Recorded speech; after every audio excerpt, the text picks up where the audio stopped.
कहानी की शुरुआत होती है एक खौफनाक और अंधेरी गुफा में, जहां ड्रेसा नाम की एक लड़की छुपी हुई है। उसके हाथ में एक स्नाइपर है और वो यहाँ बैठकर किसी का इंतजार कर रही है। तभी सीन शिफ्ट होता है और हम इस गुफा से कुछ किलोमीटर दूर एक एयरपोर्ट देखते हैं। वहां एक प्लेन लैंड करता है और जैसे ही प्रेसिडेंट बाहर आते हैं, ड्रेसा उन्हें अपनी स्नाइपर से शूट करके मार देती है। यहाँ पर हमें पता चलता है कि ये कोई मामूली लड़की नहीं बल्कि एक बेहतरीन स्नाइपर है। वो प्रेसिडेंट पर इतनी सफाई से निशाना लगाती है कि आसपास के लोगों को ये तक पता नहीं चलता कि गोली किसने और कहां से चलाई। अब ड्रेसा अपना काम खत्म करने के बाद बुलेट कवर को अपने पास रख लेती है।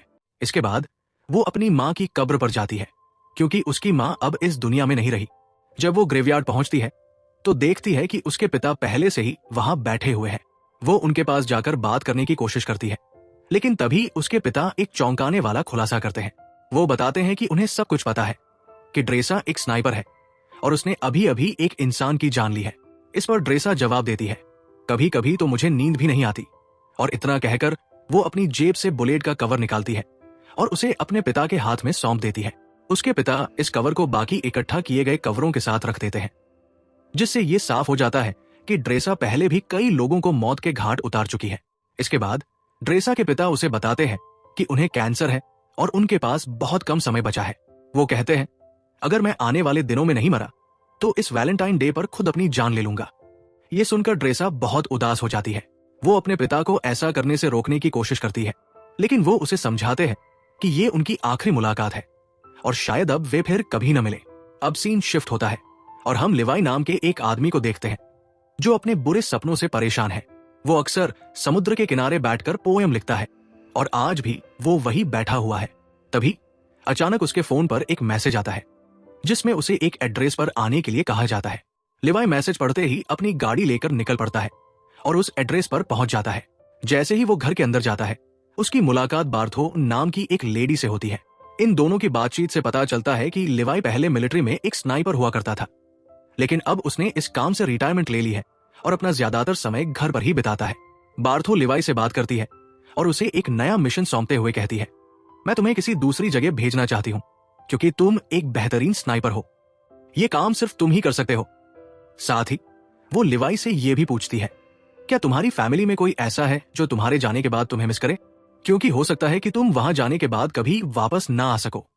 ये सुनकर लिवाई थोड़ा सोच में पड़ जाता है और फिर जवाब देता है, मेरी फैमिली में ऐसा कोई नहीं है, मैं अकेला रहता हूं।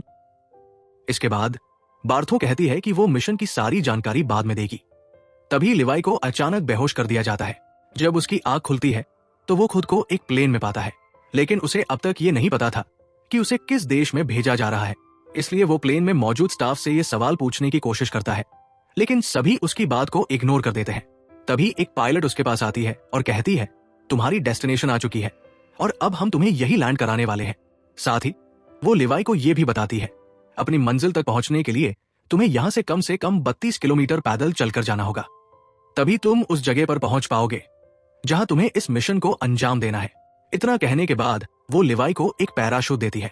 लिवाई उसे पहनकर प्लेन से नीचे बर्फीली जमीन पर कूद जाता है और धीरे धीरे आगे बढ़ने लगता है। 2 दिन बाद आखिरकार लिवाई अपनी मंजिल तक पहुंच ही जाता है। वहां उसकी मुलाकात जेडी नाम के एक आदमी से होती है जो उसे एक वॉच टावर की तरफ ले जाता है। जेडी लिवाई को बताता है, अगले 1 साल तक तुम्हें यहीं पर काम करना होगा। मैंने भी यहाँ 1 साल तक काम किया है, लेकिन अब मेरा समय पूरा हो चुका है, इसलिए अब ये जिम्मेदारी तुम्हें दी गई है। हालांकि लिवाई को अभी तक ये समझ नहीं आ रहा था कि उसे एक्चुअल में करना क्या है। यही सवाल जब वो जेडी से करता है, इस पर जेडी जवाब देता है। तब वो उसे बताता है कि यहाँ एक बहुत ही गहरी खाई है जिसे जॉर्ज कहा जाता है, बस तुम्हें इसकी देखभाल करनी है। इसके बाद जेडी लिवाई को यहाँ के रूल समझाता है कि वो महीने में सिर्फ 1 बार ही इन लोगों से कांटेक्ट कर सकता है और इसके टावर का नाम वेस्ट टावर है, जबकि दूसरी तरफ एक ईस्टर्न टावर भी मौजूद है।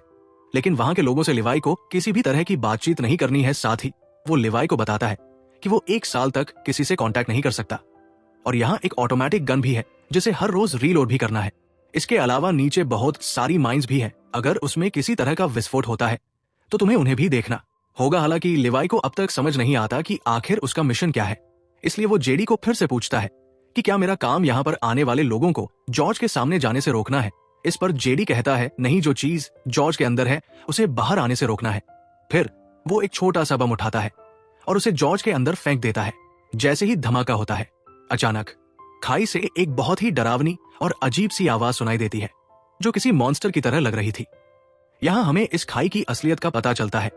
इसके अंदर कोई मामूली चीज नहीं, बल्कि कुछ खौफनाक छुपा हुआ है। इसके बाद जेडी लिवाई से कहता है, जो चीजें जॉर्ज के अंदर छुपी हुई हैं, उन्हें हेलोइन कहा जाता है।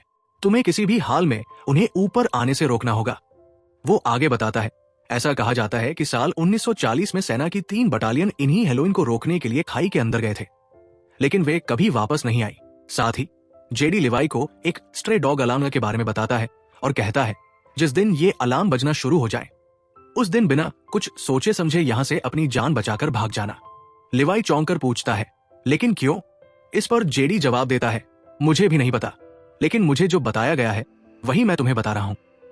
इतने में दोनों की नजर सामने वाले टावर पर पड़ती है, जहां किसी नए अफसर को तैनात किया गया था, क्योंकि पुराने अफसर का 1 साल पूरा हो चुका था।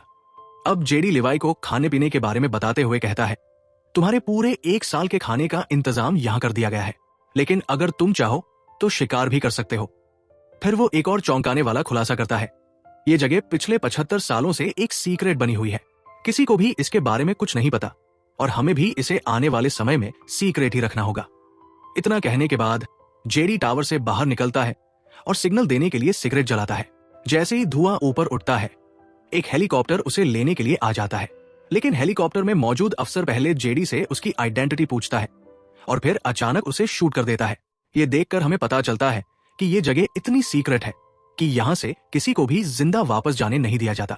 दूसरी ओर लिवाई टावर में अकेला बचा रहता है और उसे वही करना होता है जैसा उसे सिखाया गया था। वो ऑटोमेटिक गन में गोलियां डालता है और चारों ओर नजर रखता है। पूरा 1 महीना बीत जाता है और वो अपने सूत्रों को कांटेक्ट करके बताता है कि मेरा अब तक किसी भी दुश्मन से आमना सामना नहीं हुआ है।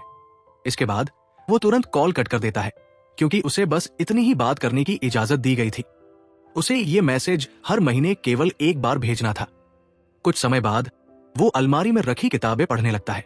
तभी उसकी नजर दीवार पर लिखे मैसेज पर पड़ती है, जो यहां पहले रह चुके लोगों ने अपने अनुभव के आधार पर लिखे थे। उन्हें पढ़ने के बाद लिवाई बाहर आता है और एक टेलीस्कोप की मदद से दूसरे टावर को देखने की कोशिश करता है। वहां उसे एक लड़की बैठी हुई दिखाई देती है, जो कोई और नहीं बल्कि ड्रेसा थी। ड्रेसा की खूबसूरती देखकर लिवाई उसे देखता ही रह जाता है, लेकिन बात करने की कोशिश नहीं करता, क्योंकि उसे दूसरे वॉच टावर से संपर्क करने की मनाही थी। इसी तरह लिवाई को यहां 2-3 महीने बीत जाते हैं। अब ड्रेसा भी लिवाई के बारे में जान चुकी थी। एक दिन जब ड्रेसा का जन्मदिन होता है, तो वो लिवाई से बात करने का फैसला करती है। वो एक पेपर पर लिखकर लिवाई से उसका नाम पूछती है। ये देखकर लिवाई भी एक बोर्ड उठाता है और उसके जरिए ड्रेसा को बातचीत करने से मना करता है, लेकिन ड्रेसा फिर भी मुस्कुराते हुए अपना नाम बता देती है, जिसके बाद लिवाई भी ज्यादा न सोचते हुए अपना नाम लिख देता है और इस तरह दोनों में दोस्ती हो जाती है। एक दिन जब लिवाई को पता चलता है कि ड्रेसा एक स्नाइपर है, तो वो उसका टेस्ट लेने के लिए उसके सामान पर निशाना लगाता है। इसके बाद ड्रेसा भी खुद को प्रूव करने के लिए अपना स्नाइपर उठाती है और लिवाई के वॉच टावर पर निशाना लगाती है। लेकिन तभी उसकी नजर कुछ मॉन्स्टर्स पर पड़ती है, जो खाई से बाहर आ रहे थे। वो जल्दी से लिवाई को इशारा करके ये बताने की कोशिश करती है। इसके बाद लिवाई उन मॉन्स्टर्स पर ताबड़तोड़ फायरिंग शुरू कर देता है, लेकिन उनकी तादाद बहुत ज्यादा थी, इसलिए ड्रेसा भी उसकी मदद करती है और अपने वॉच टावर से ही उन मॉन्स्टर्स का खात्मा कर देती है। इसी दौरान एक मॉन्स्टर उसके पास पहुंच जाता है, जो देखने में आधा इंसान और आधा जानवर जैसा था। ड्रेसा जब उसे देखती है तो अपनी जान बचाने के लिए उस पर गोली चलाने की कोशिश करती है, लेकिन कोई फायदा नहीं होता और वो मॉन्स्टर लगातार ड्रेसा की तरफ बढ़ता रहता है। लेकिन सही वक्त पर लिवाई उसे शूट कर उसकी जान बचा लेता है। अगले दिन लिवाई माइंस के अंदर जाता है, जहां अचानक खाई से एक छोटा सा ड्रोन निकलता है और उड़कर वहां से चला जाता है। लेकिन उसके जाने से पहले लिवाई और ड्रेसा दोनों उसे देख लेते हैं, हालांकि उन्हें यह नहीं पता होता कि ये आखिर क्या चीज थी। इस तरह दोनों को वहां कुछ महीने और बीत जाते हैं और अब दिसंबर का महीना शुरू हो चुका था। एक दिन लिवाई ड्रेसा से मिलने का फैसला करता है। वो अपने आरपीजी, जहां मिसाइल डाली जाती है, में एक रस्सी बांध देता है। ड्रेसा उसे ऐसा करते हुए देख लेती है, लेकिन समझ नहीं पाती कि वो क्या करने वाला है। इतने में लिवाई मिसाइल को दूसरी तरफ छोड़ देता है, जो कि एक रस्सी के सहारे बंधी हुई थी। ये रस्सी ड्रेसा के पास पहुंच जाती है और वह इसे एक पेड़ से बांध देती है। इसके बाद लिवाई उसी रस्सी के सहारे दूसरे वॉच टावर तक पहुंच जाता है। ड्रेसा जब उसे देखती है तो बहुत खुश होती है, लेकिन लिवाई को गले लगाने से पहले उसे नहाने के लिए कहती है। फिर वो सीसीटीवी कैमरे की मदद से लिवाई को नहाता हुआ देखती है। इसके बाद दोनों बहुत सारी बातें करते हैं। इस दौरान ड्रेसा लिवाई से पूछती है, तुमने सबसे लंबा शॉट कब मारा था? इस पर लिवाई जवाब देता है, मैंने 3240 मीटर दूर से एक आदमी को मार गिराया था। पहले मैं मरीन में काम करता था। फिर वो ड्रेसा से पूछता है, आखिर इस जगह में ऐसा क्या है जो इसे इतना सीक्रेट रखा गया है? ड्रेसा उसे ज्यादा न सोचने और अपने काम से काम रखने के लिए कहती है। साथ ही वो अपने पिता के बारे में भी बताती है, जो शायद अब तक मर चुके होंगे। इसके बाद वो म्यूजिक प्ले करती है और लिवाई से डांस करने के लिए कहती है।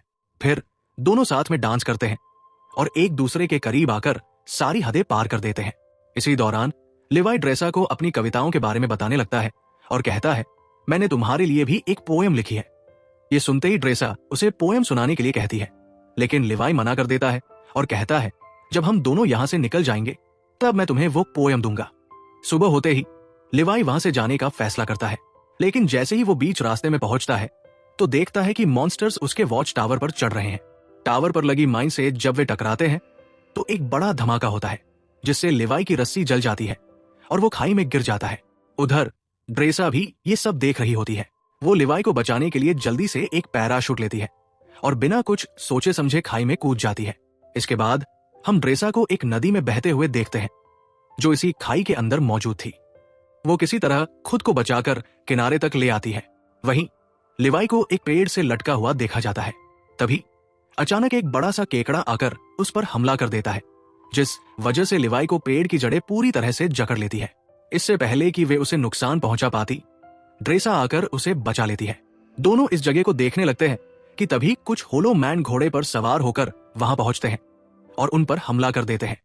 लेकिन लिवाई और ड्रेसा उनसे डरने के बजाय डटकर मुकाबला करते हैं और दो होलो मैन को मार गिराते हैं, जबकि एक वहां से भाग जाता है। इधर लिवाई जिस होलो मैन को मारता है वो उसके पास जाकर उसकी वर्दी को जांचता है। वर्दी देखते ही उसे जेडी की बताई हुई बात याद आ जाती है कि सालों पहले 3 बटालियन सेना इस खाई में गिर गई थी और कभी वापस नहीं आई। लेकिन ये सैनिक अब तक जिंदा कैसे हैं? यही सवाल लिवाई को सोचने पर मजबूर कर देता है। खैर, अब दोनों आगे बढ़ते हैं और एक अजीब जगह पर पहुंचते हैं, जहां इंसानों के अंदर से पेड़ उग रहे थे। इसे देखकर ऐसा लगता था जैसे किसी वायरस ने यहां अपना आतंक फैला दिया हो। लिवाई और ड्रेसा इस खौफनाक मंजर को देख ही रहे थे कि तभी कुछ और होलो मैन उनकी तरफ बढ़ने लगते हैं। उनसे बचने के लिए दोनों एक चर्च में पहुंच जाते हैं। चर्च का नजारा बेहद डरावना था। वहां कई लोगों की लाशें पड़ी थी, जिन्होंने शायद वायरस के असर से बचने के लिए खुद ही अपनी जान ले ली थी।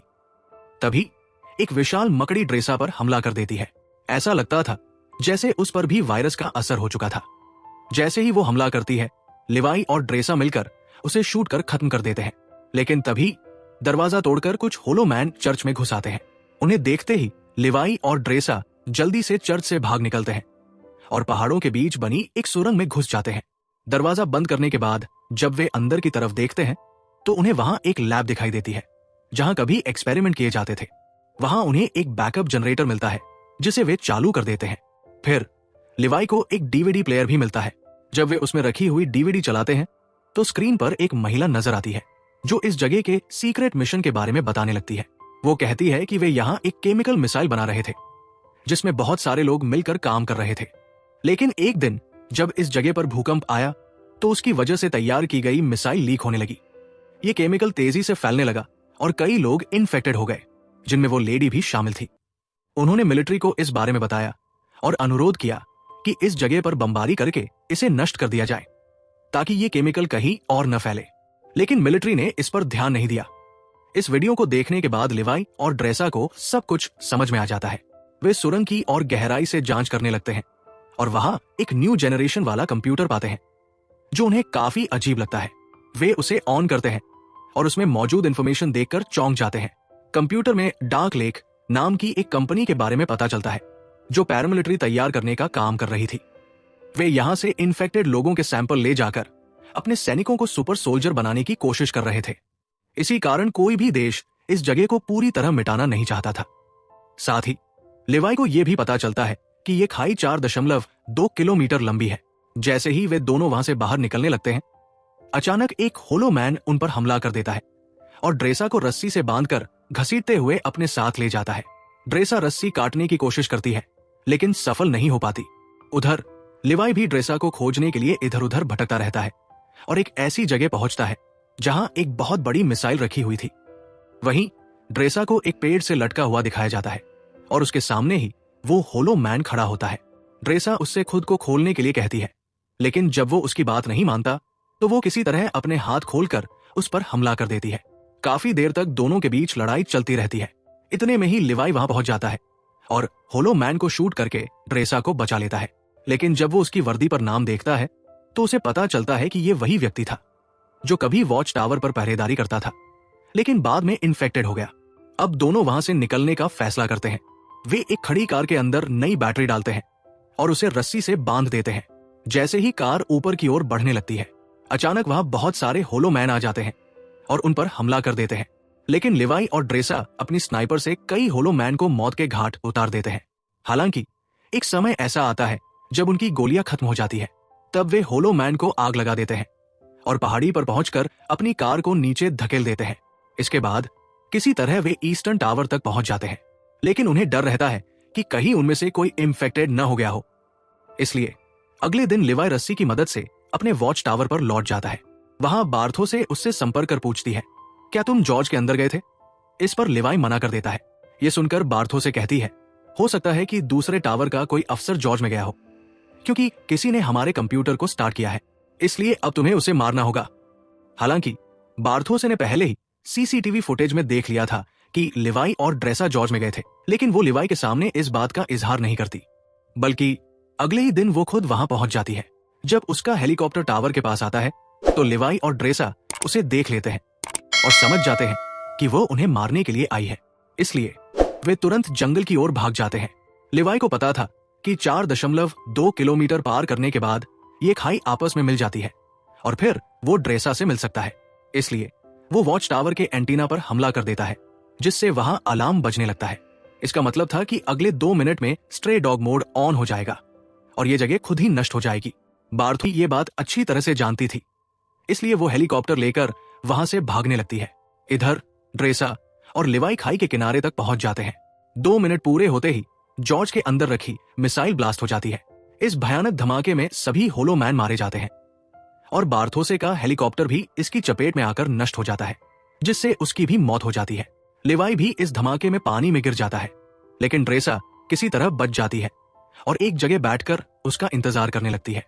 कई दिन बीत जाते हैं, लेकिन लिवाई का कोई पता नहीं चलता। हारकर ड्रेसा उसकी लिखी हुई पोयम खोलकर पढ़ती है और फिर अपनी नई जिंदगी की शुरुआत करती है। वो एक रेस्टोरेंट में काम करने लगती है, लेकिन अचानक एक दिन वहां लिवाई आ जाता है। उसे देखकर ड्रेसा खुश हो जाती है और दोनों एक दूसरे को किस करते हैं। इसी के साथ ये कहानी एंड हो जाती है।